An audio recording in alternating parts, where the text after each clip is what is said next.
Hey Tom, what do you think of Tesla's Q2 financials coming out today at the end of the day? Well, here's a 6-word answer for you. I could not give less fucks. Did he just say that? Yes, he did. And it's not because he or I or whom hates Tesla. I love Tesla. It's not because the stock is garbage, because I absolutely don't think that. And it's also not because I think that Q2 financials are not important, because they are. But I think everybody's getting confused with this whole idea. People are out there running around like headless chickens, trying to get a little bit of an edge today, just to scratch a few more percent by trying to time the market based on what the Q2 financials are going to tell you. Now, that's nothing more than gambling. Absolutely.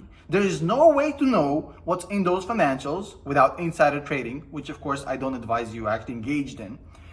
Also, there's absolutely no way to know what the stock market reaction is going to be to whatever is in those financials. The financials can be great, the stock market can crash, and vice versa. It's a Tesla stock. It has a lot of retail participation. It's very volatile. Trading the stock around earnings is a bad idea.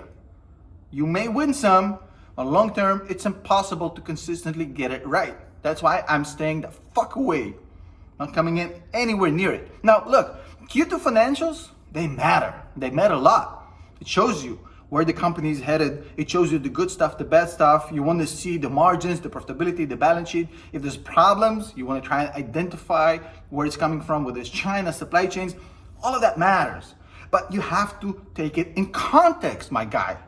It's 1 quarter out of 40 quarters in which you're supposed to be in the company. So for me, Tesla is a generational investment, right? I look at this as 1 quarter out of 40 quarters in which I'm going to spend with the company.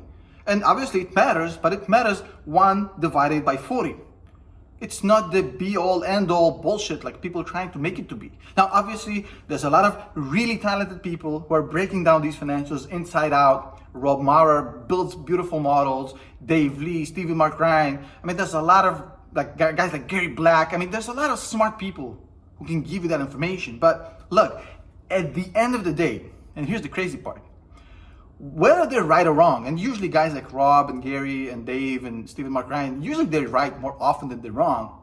It don't matter, because even if the financials are terrific, there's absolutely no way to know how the stock market is going to react. It's absolutely gambling. You have a better chance of going to a casino and getting like a 48% odds on the roulette table, or whatever that may be.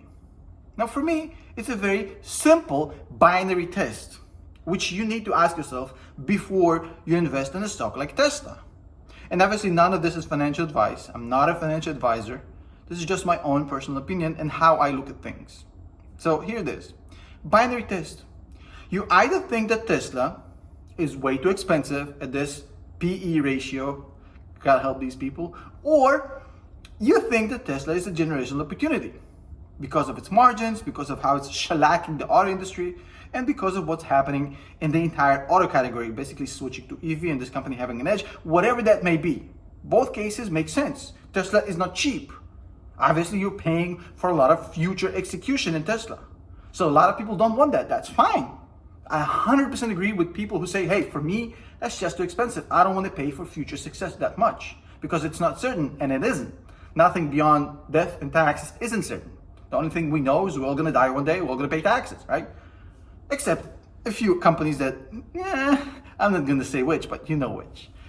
Now, here's the thing.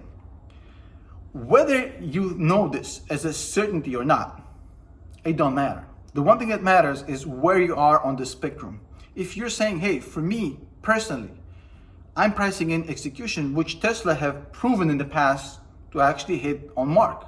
So if Tesla is the kind of company that keeps executing and keeps doing the impossible, I'm ready to pay whatever the price may be to get in on it now, because I assume that in 1 year and 2 years it's going to be too expensive. Whether you're on that camp or you're in the camp where you're basically saying, well, Tesla is a $300 stock, I don't want to buy it at $700 right now, it's going to be worth $700 in a year, maybe, if they execute.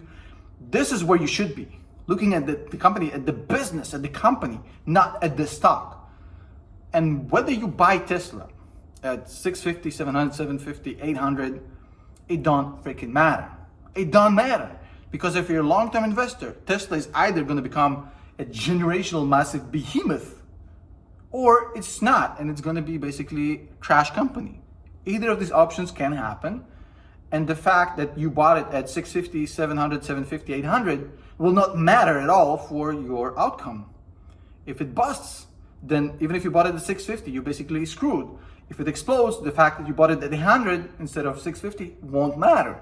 See what I'm saying here? If you're staying long term, trying to find the perfect entry point is like trying to put a fucking golf ball through one of those little pigs. Oh, come on, bro. It's absolutely pointless. So that's my 2 cents about it. I know it's not popular opinion. Everybody's trying to figure out what's going on with Tesla stock. It is what it is. Be careful out there. See you tomorrow.